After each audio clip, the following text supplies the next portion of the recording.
Laurie, I'm sure you can't hear that on camera, but I'm gonna wait. There we go. Anyway, what are we doing this week? Well, it's time to finish Snoke. Well, the sculpt at least.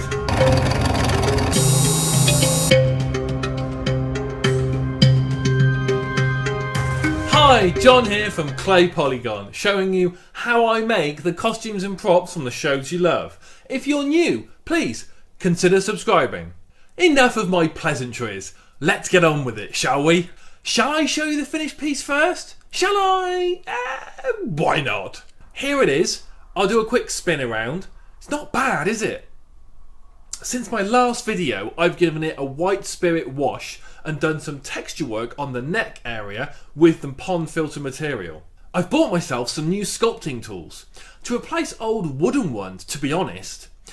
These are metal, as you can see. Wooden ones just don't seem to last, so hopefully these guys will. Back to the start of last week, I'll be honest, it's mostly identical to how I left it at MCM a few months ago. Look, I've got a lot of projects on at the moment, okay? White spirit and neck, yeah, plus I have given the face one other pass.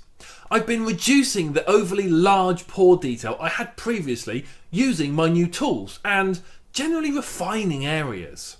In this video, I'll show you my technique.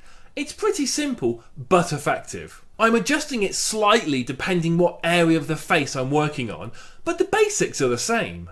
First step, clay tool, and start drawing lines over, in this case, the back of the head. The character is CGI, so I don't really know what the texture is back here, but I figure the kind of generic weathered skin detail is preferable to just smooth clay. Plus, if you attack it like this, you can get away with an awful lot. If you went for that perfect finish, it had better be perfect. As I said earlier, I've used this technique on the face and the jaw and the cheekbone here. It does show it off to its best in my opinion. It just works great with his old wrinkly skin. Next, the messy bit. Get some white spirit and a bog standard kitchen scrubber. We are interested in the sponge part. Get it nice and wet and really have at it. Don't hold back. Just go for it with your sculpt. You really need to get a good amount of white spirit onto your clay to try and dissolve the very top layer. This is where our always trusty blue roll comes in. It's very easy to get white spirit everywhere whilst doing this, so make sure you do keep on top of it. What I'm doing next, scrunch up some roll into a ball and start to, quite violently in places, dab the surface of your sculpt. I'm trying to hold the camera in one hand whilst dabbing with the other. It's not easy. Here's a close-up afterwards. This is pretty much my final texture here. It's not complicated, but from an overall distance, I really think it works. This is the back of the head, so it's not the place where I'm going to spend all of my effort. This really is kind of just to have something there that isn't smooth clay. I can assure you on the face areas I spent a lot more time. Same technique though. Sometimes the marks you've initially made may be too much or too harsh, so I do find myself going back over spots, drawing just very subtle wavy lines with the flat edge of my tool. It just blends those overdone indents. Another dab pass makes the world of difference. Compare this area to this. One thing's for certain, it's tricky to film. Here's a sped up of all the processes I've been talking about so far.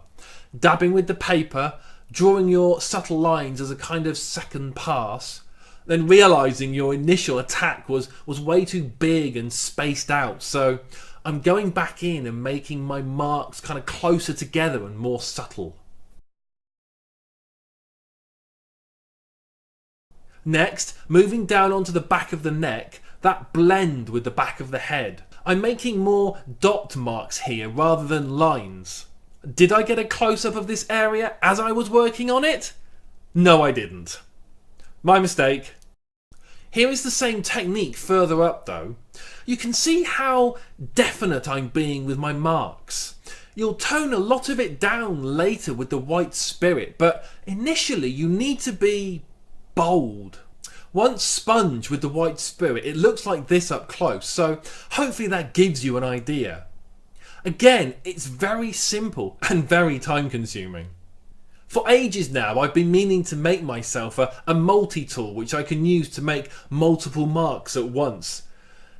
But I've just never got around to it. I really should.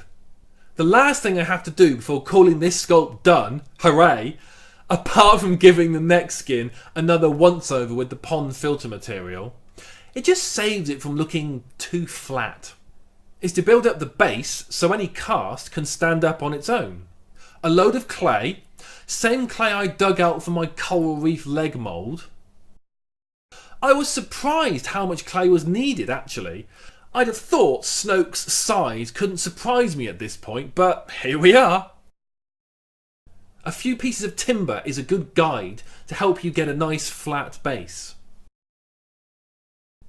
Skip on a few hours and here's the result. As you can see, I've cut out a piece of MDF to ensure a flat bottom. Looking at the final sculpt, I am really pleased. I think I've got every right to be. It's turned out as I hoped it would when I started. Being a CG character, there's always room for interpretation here or there, but yeah, I hope you like it. I'll leave this video with a few stills.